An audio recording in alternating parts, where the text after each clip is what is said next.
সব রাতাইয়ে গেছি। কখনো আমার বর্তমান পুরুষরা কেন কইতে মাথায় এসে ঘুমটা দিচ্ছে পুরুষরা। হ্যাঁ দেখা যাচ্ছে গোপী সাজিস এখন পুরুষরা ঘুমটা দিয়ে শুরু হয়েছে, এরপর আরো দেবে সব রাতাইয়ে গেছে। আটোর কায়দা হলে নারীকে মতো আটে আবার অত সহজ দেখ দূরে কাজ হয় না। হ্যাঁ রাধা তত্ত্ব বুঝতে হবে, নাচতে শুধু রাধা হওয়া যায় না। সীতা দেখেন, সীতা হচ্ছে আগে থাকে রামচন্দ্র, তার পেছনে হচ্ছে সীতা, তার পেছনে হচ্ছে লক্ষ্মণ। লক্ষ্মণকে গুরু, খালি প্রতিটা জীবের দর্শন করতে হবে গুরু দর্শন। গুরু দর্শন করার পরে কোথায় যেতে হবে? সীতার কাছে। সীতাকে ভক্ত, ভক্তের জায়গায় দিয়ে ভক্তি অর্জন করলে ঈশ্বর দর্শন করে নিতে হবে। তাহলে এবার বোঝেন,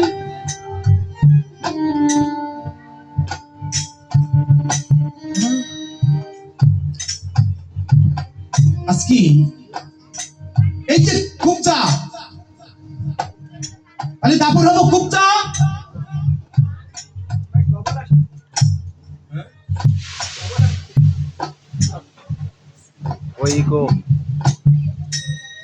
তোকে আমি উদ্ধার করে দেবো। তাহলে কি করছে আজকে রাবণ? সীতাকে হরণ করবে। আরেকটা বাক্য আছে কি জানো? ঈশ্বর নিষ্ঠা। ঈশ্বরের স্বামী হচ্ছে ঈশ্বর। যারা স্বামীর মুখে তর্ক করে, যারা স্বামীর কথা শোনে না, তাদের কোনটা ফাঁকা হয় হতে হবে। আজ কেন হতে হবে? এই যখন চারটে হারিয়ে গেল, সীতাকে হরণ করলো। যখন হরণ করতে গেল, তখন নিরুপায় হয়ে কতগুলো কষ্টকে বারোটা সাগর বন্ধন করি, সাগর বন্ধন করে কুম্ভকর্ণ রাবণ করি, আমি আমার সাথে উদ্ধার করে নিয়ে এসে তুমি তোমার স্ত্রীকে উদ্ধার করে উত্তম কার্য করেছো রামচন্দ্র, কিন্তু রাবণকে নিধন করে তুমি যে বড় অন্যায় কার্য করেছো। কেমন করি? তুমি কি জানো রাবণ কোন কুলের ধপ? না না রামচন্দ্র, রাবণ ব্রহ্মকুলের ধপ। কেমন করি? আমি বলছি তুমি শ্রবণ করো। নাভি পদ্মে পদ্মজনী, তার পুত্র পৌলস্তমণি, বিশ্বশ্রবা তারই তনয়, দশানন্দ তারই সুত, এই ত্রিজগতে আছে বিদিত। এবার ভেবে দেখো রামচন্দ্র, রাবণ কোন কুলোদ্ভব? তাহলে অন্যায় কার্য করেছি। হ্যাঁ হ্যাঁ, তুমি ব্রাহ্মণকে হত্যা করেছো, তুমি ব্রহ্মশাপে ব্রহ্মশাপ লিপ্ত হয়েছি। বাবা আমার ব্রহ্মশাপটা কি?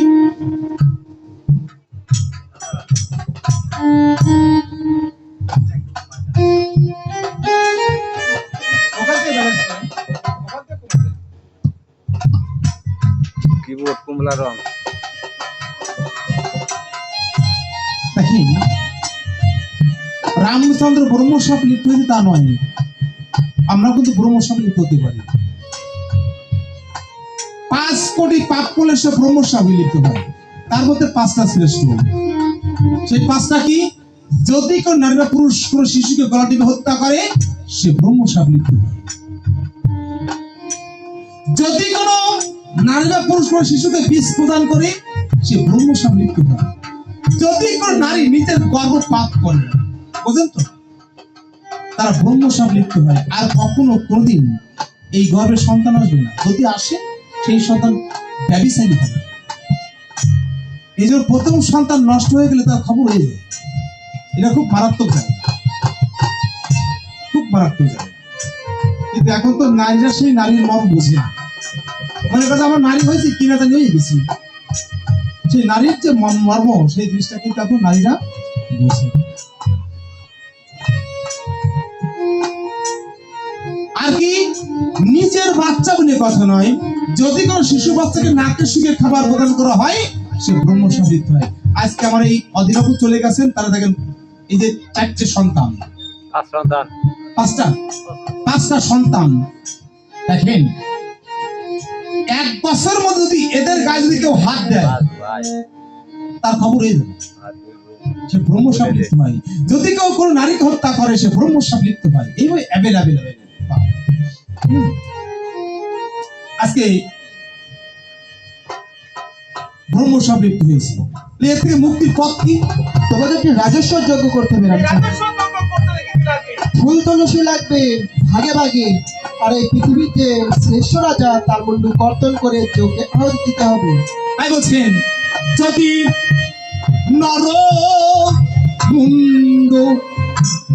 পারো রাম করুণয়াহু কি যদি আরো মুন্ড দিতে পারো না প্রলয়হতি ওই ব্রহ্ম সহজে পাবে মুক্তি। আরে তুমি মুক্তি হই ব্রহ্ম হই সামহতে পাবে তুমি মুক্তি পাবে তুমি মুক্তি। এই পৃথিবীর রাজা হলো আমরা চারটি ভাই। এই চারটি ভাইয়ের মধ্যে দেখবে একটি ভাইয়ের মাথা পরিবর্তন করতে হবে। আমি বড় হই তা পাবো না, কাটলে আমার মাথা কাটতে হবে, কি হবে তাই তো? এটা সম্ভব না। হ্যাঁ হ্যাঁ রামচন্দ্র, আমি জানি এটা তোমার দ্বারা সম্ভব না। তাহলে তুমি একটি গোমের যজ্ঞ করতে পারো। একদিক করেছি ব্রহ্ম হত্যা, তারপরে বিধান দিচ্ছেন গোহত্যা, একটা নারী হত্যার বিধান করে দিচ্ছেন। সেটা তুমি বাঘ রাখুন রামচন্দ্র। দেবী সীতাকে গর্ভবতী অবস্থায় ৫ম মাসের বনবাসে দিয়ে সেটাও তুমি পরিপূর্ণ করেছো, তাহলে এটা তোমার দ্বারা সম্ভব নয়। তাহলে তুমি একটি অশ্বমের যজ্ঞ করতে পারো। যদি অশ্ব মুন্ডু দিতে পারো রাম করুণয়াহু কি যদি অশ্বমুন্ড দিতে পারো না প্রণয়াহুতি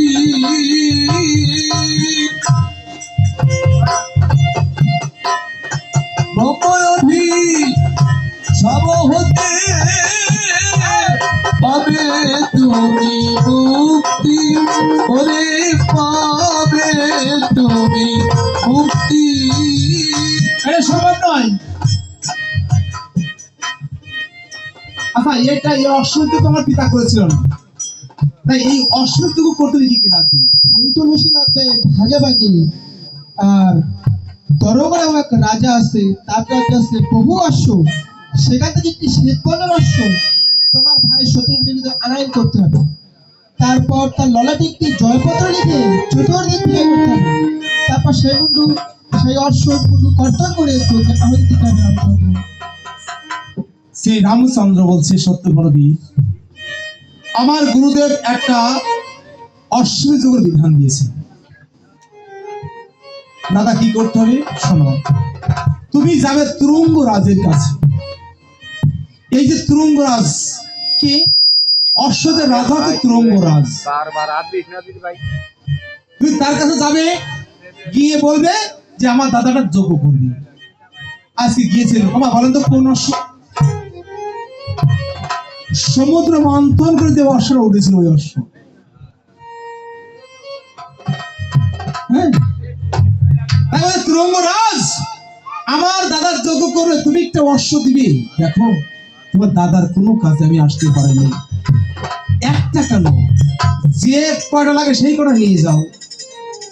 আর শোনো, তোমার দাদাকে আমার প্রণাম জানিও, কারণ তার তো কোনো উপকার আমি আসতে পারিনি। আজকে গিয়ে দাঁড়িয়েছেন, দাদা আমি এনেছি, শোনো একটা জয়পত্র লিখেছেন। শোনো, লেখার পরে কি বলছে, কি করতে হবে আমি তোমাকে বলে দিচ্ছি। তুমি প্রথমে যাবে হচ্ছে পূর্ব দিক, তারপরে হচ্ছে উত্তর দিক, তারপরে যাবে হচ্ছে পশ্চিম দিক, আর তারপরে যাবে হচ্ছে দক্ষিণ দিক। শোনো, এই দক্ষিণ দিকে যে যায় সে কিন্তু ফিরে আসে না। এটা হচ্ছে ব্রহ্মাংশ দিক। এদিকে যে যায় সে আর ফিরে আসে না। তা তুমি তো যাচ্ছ, একটু চিন্তা ভাবনা করেই যেও। তাই বলছে, ও ভালো যুদ্ধে সাজিল রাজা, ও ভালো যুদ্ধে সাজিল রাজা লয়ে সেনাপতি হে। ও ভালো যুদ্ধে সাজিল রাজা, ভালো যুদ্ধে সাজিল রাজা, ভালো যুদ্ধে সাজিল রাজা।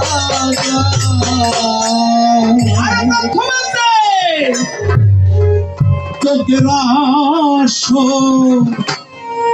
পূর্ব দিকে ভালো যুদ্ধে সাজিল রাজা,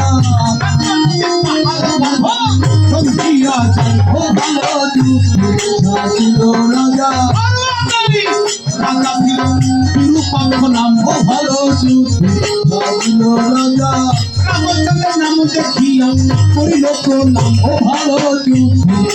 দিল রাজা চোখে রস হয়ে গেল জয় ও ভারত দিল রাজা চোখে রস উত্তর দিকে ধাই ও ভারত দিল রাজা চোখে রস যখন যেতে গেল ভারত দিল রাজা কারণ একটা ব্যাগ সেই অশ্বকে বাঁধল ভারত দিল রাজা বিজ্ঞানে নানা পানে সম্ভব ভালো দিল রাজা পানি মেরে দেখো করলে ভালো দিল রাজা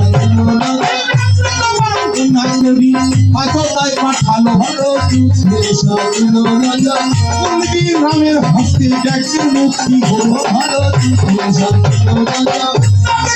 চোখের রস হইয়ে গেল ভাই ভালো তারপরে চোখের রস প্রতির দিকে ভাই ভালো চোখের রস যখন দেখতে গেল ভালো শত চিত্ত স্থান দেখি পারে পেল ভালো মন্ত্রী বলেন দেখো তাই আমায় ভালো তাদের জন্য চোখকে রস দিবি বিজয়ী যাই ভালো শুনিয়া রাজা লোকে সপদল ভালো চোখকে রস দাকে কপালে ভালো কপালে দেখি পাত্র আর ভালো রামচন্দ্র নাম দেখিয়া করিল প্রণাম ভালো চোখকে রস হইয়ে গেল জয় ভালো তারপরে চোখকে রস দক্ষিণ দিকে ভাই ভালো চোখকে রস যখন এতে গেল ভালো শত্রু মনে মনে ভাবিতে লাগিল সারথি আমরা পরপর তিনটি জয় করে ফেলেছি আমাদের দক্ষিণ দিকে যে কোনো লাভ হয় কারণ দক্ষিণে কোনো ভিড় না দাদা আমাদের যেতেই হবে প্রভুর সংকল্প আছে যেতে হবে যেতেই হবে কথা হতে শত্রুঘ্ন করিল কামন ও ভালো ভরতের মূল্যাশ্রমে দিল তত সম্ভালো বন্ধু রাম নামের সমন হইয়ে করি ভালো ভক্তবৃন্দে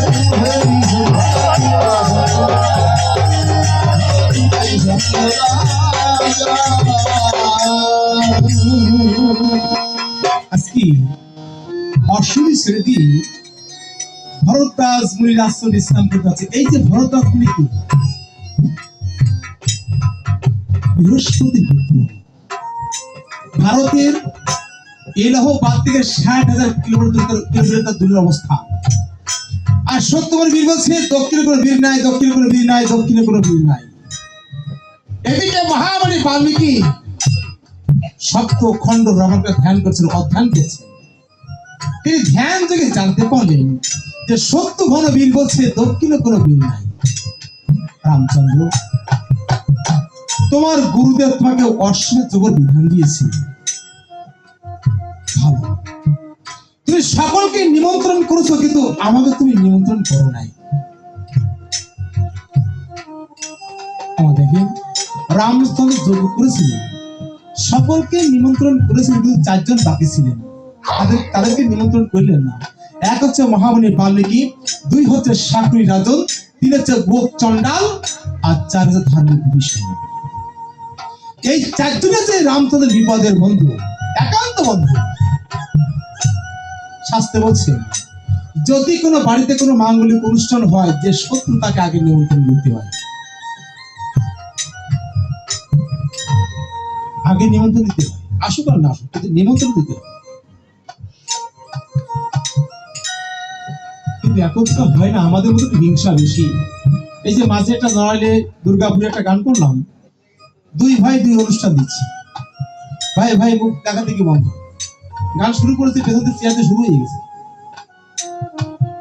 এরকম আমাদের মধ্যে চলে এসেছে বেশি আমাদের মধ্যেই বেশি খুব বেশি এগুলো পরিহার করতে হবে দুনিয়া 2 দিন আজ আছি কালকে থাকবো না চলে যাব সবই থাকবে এই যে আমার বাবু চলে গেছেন কি নিয়ে গেছেন দেখেন এত সুন্দর বিরাট বাড়ি এত সুন্দর সমস্ত 4-5টা সন্তান রেখে গেছে হ্যাঁ তিনি নাই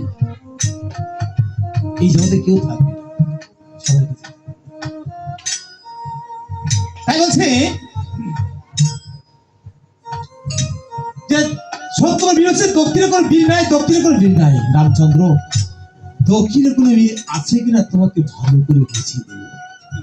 এই বনে আছে তোমার দুটি সন্তান কুশী ও লব, তাদের সাথে আমি খেলা করব আর তোমাকে বুঝিয়ে দেবো যে দক্ষিণে কোনো বীর আছে। স্কন্দে ভিক্ষার ঝুলি আজকে মায়ের কাছে গিয়েছেন, মামা দেখা দাও,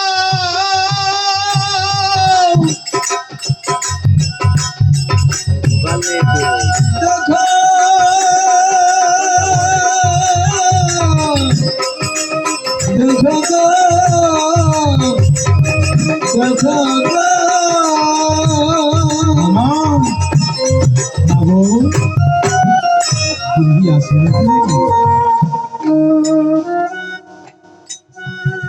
সীতা এসে বলছে, পিতা আপনি এসেছেন, প্রণাম। ওই পিতা,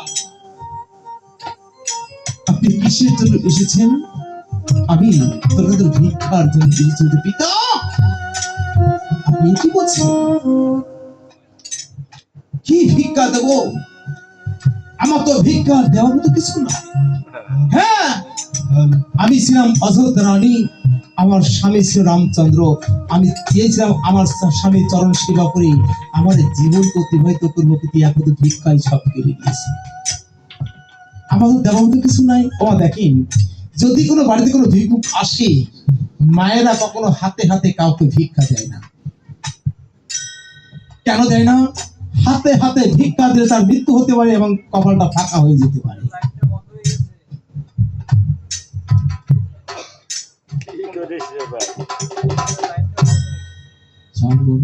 কি বলে সাউন্ড নাই তো?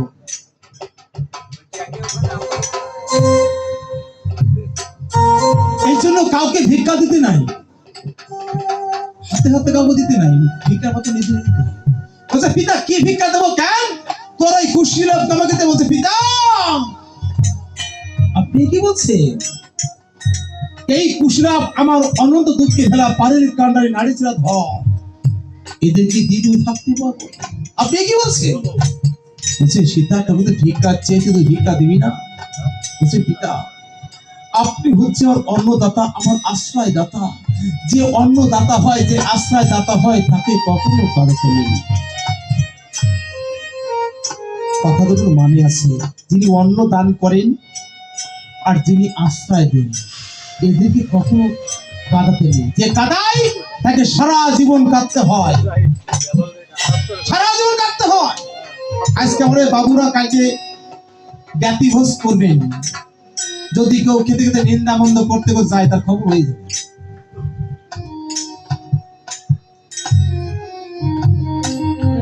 এই জন্য তাদের কথা থাকে, তুমি ভিক্ষা আছে, তুই ভিক্ষা দিবি না? বলছে, ভিক্ষা নিয়ে যান, এটাকে নিয়ে যান। আর আমি যে কেমন করে পৃথিবীতে এসেছি আমি বলছি, আমি শ্রবণ করুন। তাই ধুলায় কাচ্চা রসুন জগৎবাসী, তোমরা কোনো মেয়ে নাম সীতা রেখো না, কারণ